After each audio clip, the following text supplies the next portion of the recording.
Hey there! Before we start the podcast, I need you to put down that wavebird and listen up. I need money. For a tenth of what the price of that wireless GameCube controller costs, That should be like $5 if you got it off Shop Goodwill. you can support me here at the podcast of Two Consoles Too Late. I need to buy more games.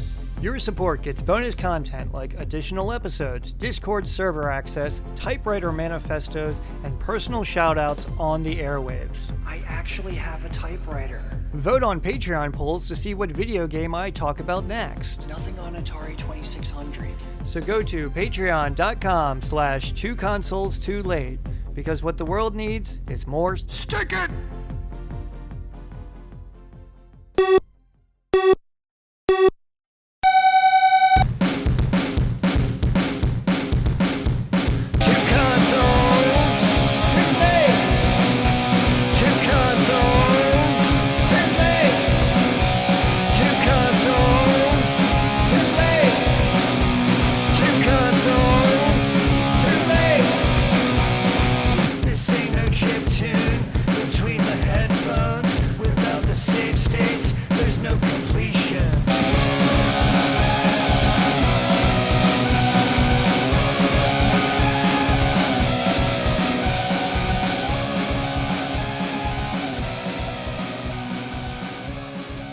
Welcome to the Two Consoles Too Late podcast.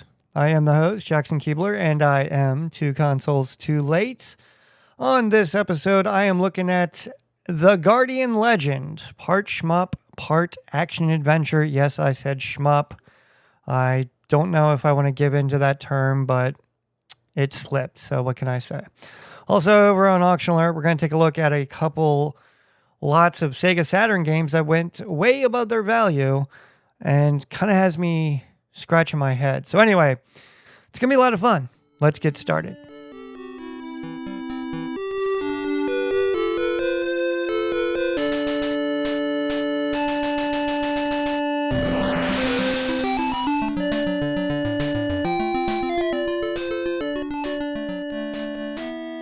All right, The Guardian Legend.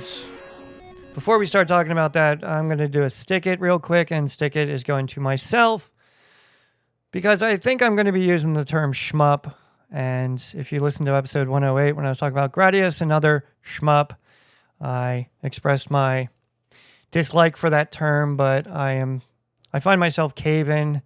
And as I was putting this episode together, I was like, I don't want to say it, but I find myself saying it. So I give up, I give in. I'm going to use the term shmup. I should have stuck to my guns, but to myself, I have to say, stick it! The Guardian Legend, and I specify The Guardian Legend, because when you search for The Guardian Legend, you can do a search for Guardian Legend, but the at the beginning comes up, and on price charting is The Guardian Legend. I just felt that was somehow important. You know, I think they went out of their way to call the game The Guardian Legend. So I'm going to try to refer to it by its original title, The Guardian Legend. Anyway, The Guardian Legend. Now, how did I come to this one? It's another one of these games that came across my Facebook feed. Someone posted about it. Hey, remember the game? I was somewhat intrigued. I checked it out on YouTube, and I thought, okay, I'll give this one a shot, despite being a shoot 'em up. I'm not very good at shoot 'em ups, but this one was very forgiving. So, The Guardian Legend was released on the Nintendo Entertainment System. It was released in 1988 in Japan and 1989 in North America. The developer was Compile, and Compile is very well known for other shoot 'em ups like Aleste and Blazing Lazers, two shoot 'em ups of high renown, I would say. And it was published by Broderbund, and I'm going to talk about that when I talk about the cover art for The Guardian Legend. Once again, the genre of The Guardian Legend is a hybrid. It mixes action-adventure with vertical shooting segments. In my research, a fun little factoid I came across was the product manager, Alan Weiss. His resume was actually pretty interesting. He did other games that included Deadly Towers, The Legacy of the Wizard. That's a game that's been on my radar, just haven't quite gotten around to. And one of my favorites on the NES, The Battle of Olympus. So that just kind of stood out for me. But the cover art of the Guardian Legend, there are 3 different versions. The US version makes absolutely no sense. It's sort of this yellow and black cover. It's got this pair of beady eyes staring you down. Looks like some sort of like evil sorcerer, and it doesn't really say anything about the game. So I think Broderbund really shit the bed with their box art for the North American version. The Japanese version, however, is something straight out of H.R. Geiger. It's a beautiful cover, but once you see this cover, immediately, if you know anything, I guess, about H.R. Geiger, your mind goes straight to that, like Alien, things like that.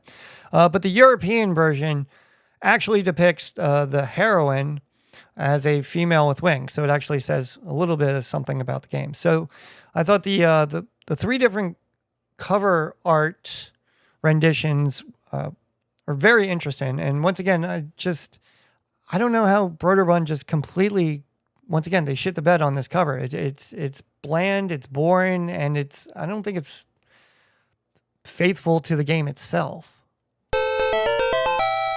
All right, so what is the story of the Guardian Legend? Well, we have to go straight to the manual.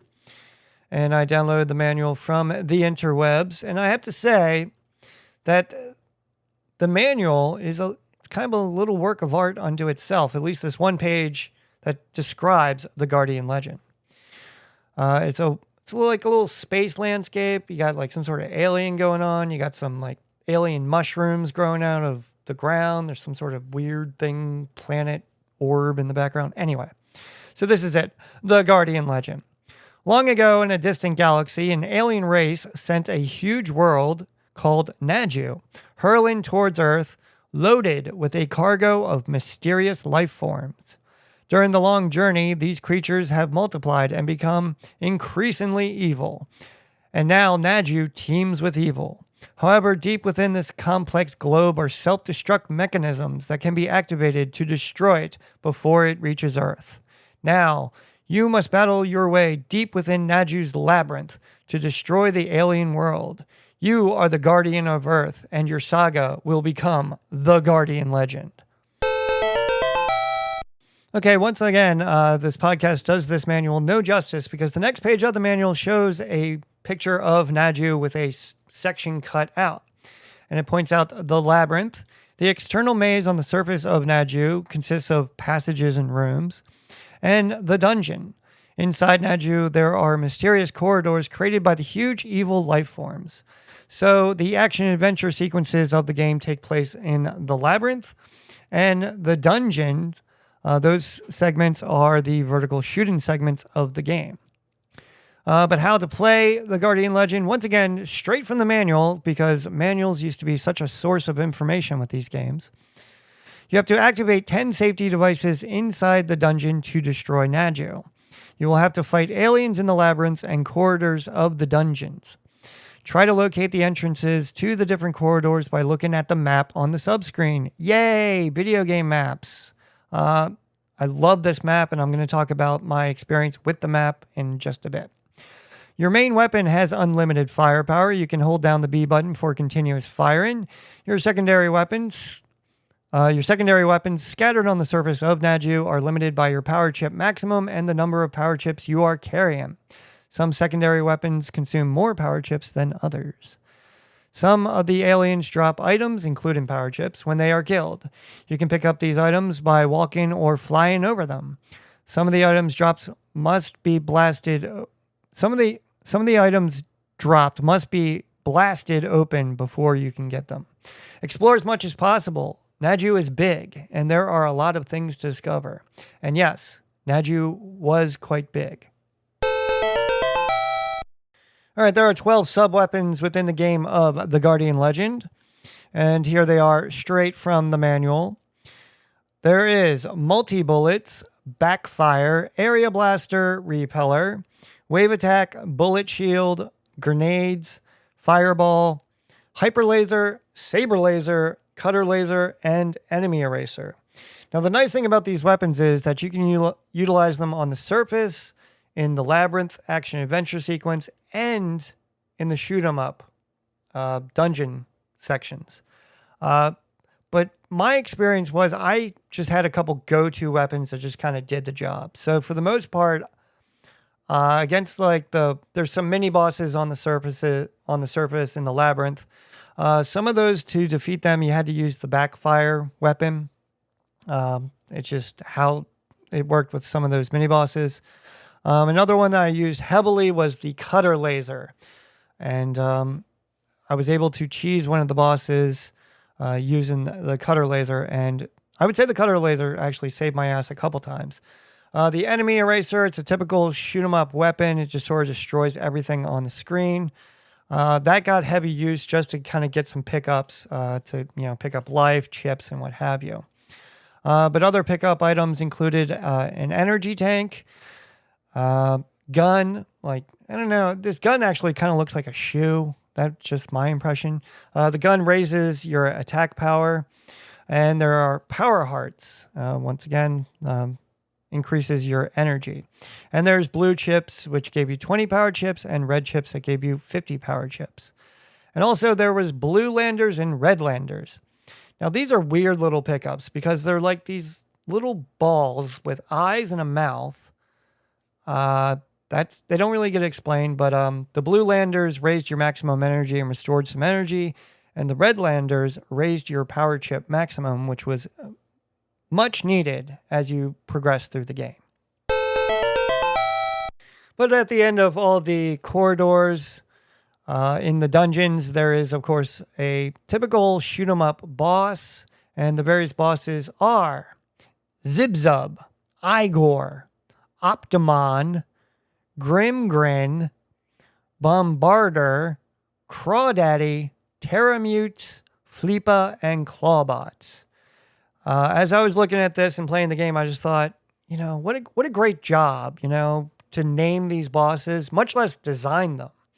A couple of the bosses, like Crawdaddy, it looks exactly what it sounds like. It's a shrimp that you have to destroy. Igor, it's a boss with multiple eyes that you have to destroy. Blah blah blah.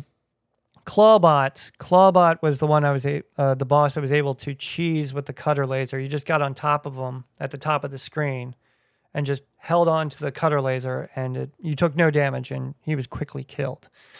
So those are the bosses of the Guardian Legend. Being a vertical shooter, the bosses had a pattern. You kind of had to pick up on the pattern, but I personally, in my gameplay, I didn't, feel like the difficulty level of this game was not that bad. I just I wouldn't say I cheesed it, but I just used that cutter laser quite heavily. I took some damage, and I guess I did what you would call like a damage rush. Like I just knowingly would take damage knowing that, okay, I'm going to get another pickup for a heart or an energy tank or what have you, and, get my levels boosted again, just keep destroying the thing. So that was my strategy playing the Guardian Legend. Absolutely no fucking skill whatsoever. I fully admit it. The only way I made it through this game, once again, was through the miracle of save states and just cheesing a lot of these enemies with these weapons that you actually had to upgrade throughout the game. I think they got upgraded 3 times. So when you went to the select menu, all your sub-weapons are shown, and the box around them would change colors depending on what level. And also there's a description of saying what level the weapon was at and how many chips it cost to use that weapon. A couple times I did find myself running out of chips and unable to use the weapons. And guess what happened? Yeah, I fucking died real quick. So there is, you do have to like manage your resources a little bit in the Guardian Legend. So there are some key features to the game of the Guardian Legend, and one is a password save system. Once again, I was using the Miracle of Save States, so I did not utilize the password save system, but it is one of those password systems that the passwords are really convoluted. Just like the original Metroid, just a whole bunch of letters and numbers, and This one had umlauts. And funny thing is, I downloaded a PDF of the manual for the Guardian Legend. And of course, like a lot of games from, on the NES, there was an area to take notes, which I just somehow, nostalgia being what it is, I think that's sort of something that's lost and will never be seen ever again. And whoever scanned this manual, there was actually somebody took notes and they wrote down their passwords. And like here, all right, here is one password as best as I can describe it. VS60 with an umlaut, U umlaut, OLO umlaut. I mean, it's one of those password systems. So I did not use the password system, but back in the day, didn't have the internet, and that's all you had. Didn't have those save states, did we? But another notable feature of the game is the in-game map. And I am a huge fan of video game maps. Once again, I highly recommend Brian Rigsby's book of video game maps. He has multiple books out now of video game maps. Once again, check it out. Sadly, I couldn't find... I have a copy of his book, and I couldn't find it on my computer. I have a PDF. I don't actually have a physical version, which is something I need to pick up, by the way. All right. But I'm getting a little sidetracked. Yes, there is an in-game map. And as I started to play the game, I grabbed a whiteboard, and it's a simple grid, and I went through the first part of the labyrinth.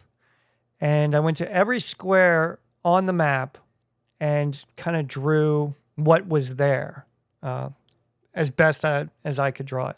You can check it out on the Instagram at 2consoles2late. I actually made a map. And it was fun.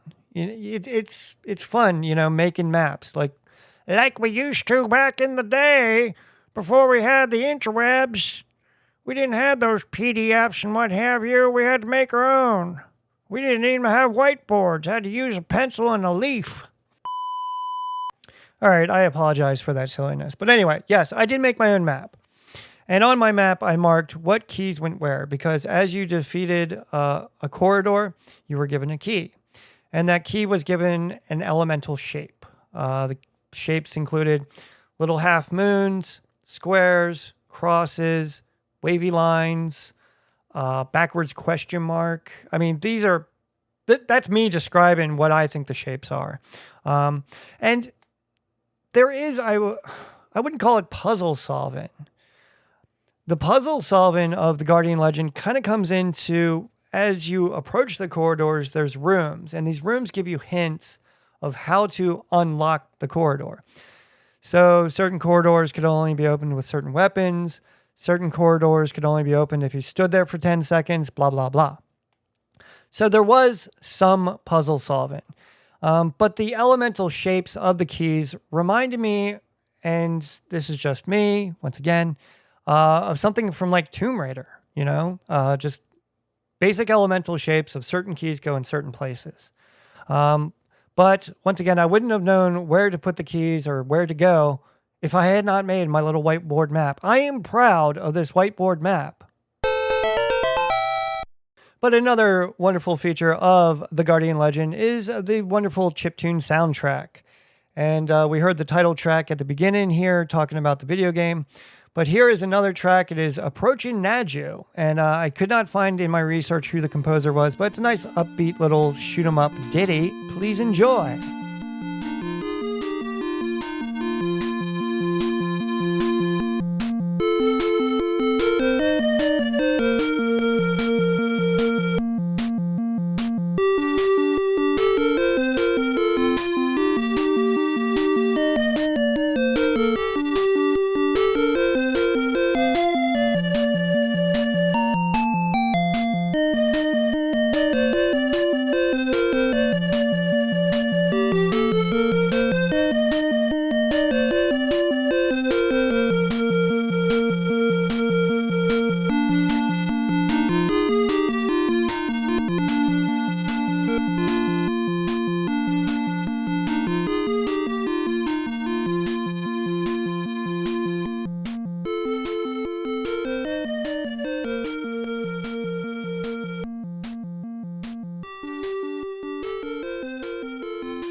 And lastly, I would say a notable feature to me, and I'm sure others have noticed it as well, when you go from the labyrinth to the corridors, the heroine must change from her female form into, I guess, the starfighter form, and the animation for that was done really well. It's something kind of straight out of Robotech, or I don't know, because I've never really watched a lot of Robotech, but the animation was done really well.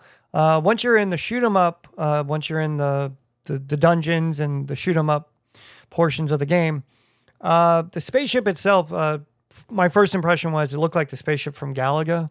I don't think the two are related whatsoever. But the animation of the heroine becoming the spaceship was very well done. So one of the nice things about this game and many Nintendo games of the era is that there wasn't a lot of time investment with this game. A proficient player probably could have this game done in about 2 to 3 hours. I was watching a YouTube walkthrough done by a gentleman known as Retro Nate.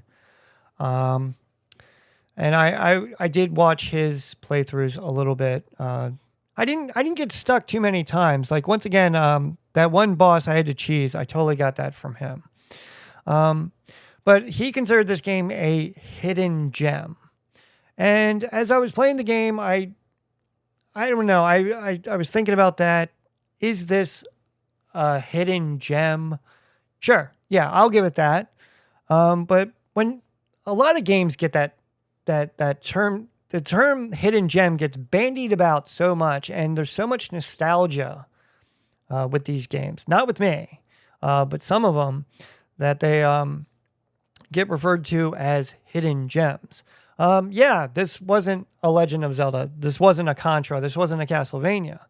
It's a fairly common game. Complete in box, this game is only $51, and loose, it's only $18. So it's not really a big collector's item. It does have sort of a cult classic following, and obviously someone remembered it well enough that they put it on this Facebook group, and it came to my attention. So for that, I'm thankful. But I enjoyed it. I really enjoyed it. I sat down on a Thursday. I started playing around 1:30, 2 o'clock. And my progression was pretty steady. I thought 2 days was more, given my abilities, especially with old Nintendo games. I thought 2 days was a more realistic goal rather than like maybe a couple hours. But it was really nice. It was really nice to sit down with an old Nintendo game, with the old controller, and just have some good basic fun. It wasn't that challenging. I have once again, I have some apprehension when it comes to shoot 'em ups. But with certain sub weapons and certain upgrades, the shoot 'em up portions of the game were not that difficult. So a couple stats from my gameplay. The game does keep score, and once again, with the miracle of save states, my final score was 2,413,840. I don't think if I take a picture of the screen and send it to Broderbund or Compile, I don't think I get a patch for that. And you didn't in the past. But anyway, so that was my final score. Put an asterisk on that motherfucker. And this game can be speedrun. The speedrun records are 49 minutes and 26 seconds, and the 100% speedrun record is 1 hour, 16 minutes, and 2 seconds. I did not 100% the game. Me being a completionist, I felt, I don't know, whenever I don't 100% a game, I feel kind of like I missed something. I have a lot of FOMO. But I did, after I completed the 10th and final corridor, before going and finishing the game, I did backtrack to other areas and get some upgrades that I had missed, because I wanted to go into the final fight, quote unquote, fully loaded. But I wouldn't say that there's like backtracking in the sense of like Metroid, like, okay, I've got this weapon, I can now go here. The only backtracking is, okay, I've got keys that allow me into certain areas. But for me, I did have to backtrack and, up my levels a bit. So anyway, The Guardian Legend. Greatly, greatly pleased. I loved playing it, but it's not one of these games I'm going to be like, the replayability of The Guardian Legend, it just isn't there for me. I played it. I enjoyed it. I recommend it. And is it a good shoot 'em up? Yes. But is it a good action adventure? Yes. And why this game stands out is because it is a wonderful, wonderful hybrid of the two genres. So once again, The Guardian Legend, not a collector's item. It's $52 complete in box and $18 loose. So any search on the shop Goodwills does one of two things. First, the search term The Guardian Legend brings up anything but the video game. I got a lot of search results brought up. Guardians of the Galaxy. Some sort of figurine came up. So I was like, okay, that's strange. And The Legend of Zelda, the Guardian Amiibo came up. And I just thought that was funny considering my experience at the 40th Pinball Expo and the altercation I had with a vendor knocking over a Guardian Amiibo and me having to purchase said Amiibo for $20. To this day, I still say, stick it to that guy. But anyway, so I did find one sold copy of the Guardian Legend. It sold for $19. That was a loose copy. But if you're going to look for a copy of the Guardian Legend for the NES, it's usually going to be within a lot of like 6 to 8 games or what have you. It depends on the shop Goodwill. But there were 2 listings on the shop Goodwill that sort of piqued my interest that I wanted to talk about here now on Auction Alert. Auction alert. So I think the secondhand video game market has gotten really insane. I'm not going to go into that right now. I actually have an upcoming episode where I'm going full on in depth of my take on the secondhand video game market, and I have a guest coming on with me. But these 2 listings I found on Shop Goodwill, I think just kind of really sends the message home. The listings are over. They're done and sold. There was 2 listings, and each listing was for a lot of 8 Sega Saturn games. Now, me being me, of course, I have to tell you what the games are because I want to be somewhat factual. And these, once again, these auctions came from the Goodwill of the Heartland, and that is in Cedar Rapids, Iowa. So I guess Iowa is the heartland of America. All right, so the first lot of 8 games was Off-World Something Extreme, Shanghai Triple Threat, Tomb Raider, Virtual Fighter 2, Virtual Highlight, Last Helion, is that what it's called? I forget.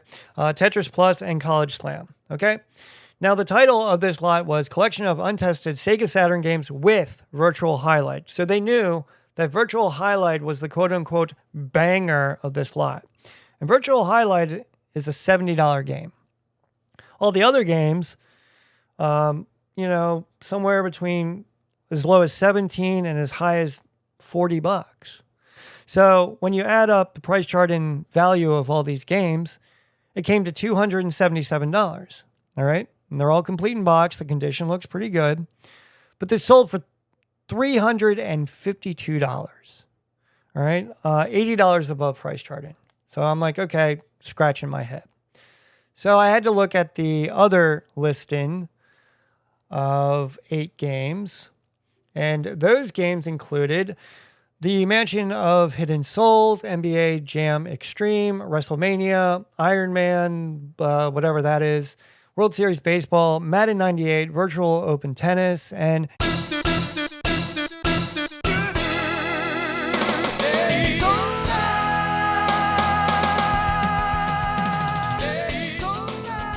all right, so the banger of this lot, once again in the title, was WrestleMania, the arcade game. The price charting value of WrestleMania is $50. There's your banger. The price charting value of all these games was $230. All right. So I thought, okay, I looked at the Daytona thinking, all right, is it that weird Netlink edition or something? Nope, just normal old Daytona. The value of those 8 games was $230, and it sold for $376. All right, $140 above price charting. My speculation when I saw these 2 lots was, okay, this is a scammer, because at the time both lots were at the exact same price of $352. So my experience from working at Goodwill is, okay, this might be a scammer, but I don't think it was. I think it was a collector who just saw, okay, where am I going to see a collection of Sega Saturn games like this ever again? And they decided to pay a premium. And I'm also guessing that whoever bought these lots was the same person. Maybe, I don't know. Once again, I can only speculate, but please listen to that word, speculate, because I think there's a lot of speculation going on with the secondhand video game market, and I think it's getting a little crazy. And once again, I'm going to have an upcoming episode of Two Consoles Too Late where I talk about this and just how crazy it's become.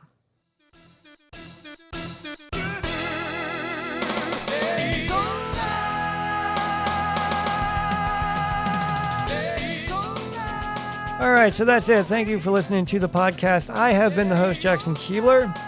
Other than the Guardian Legend, I have been playing some Red Dead Redemption on the PS4. That was my Father's Day gift, and God bless my wife. She's the best. Honey, I know you don't listen to this podcast, but I love you. You can check me out on the interwebs at Google. Just type in Two Consoles Too Late, and there I will be found. Once again, stay tuned for further episodes. I'm really excited about this next episode coming up, so be sure to check it out. But as always, have a good one. I love you, and goodbye.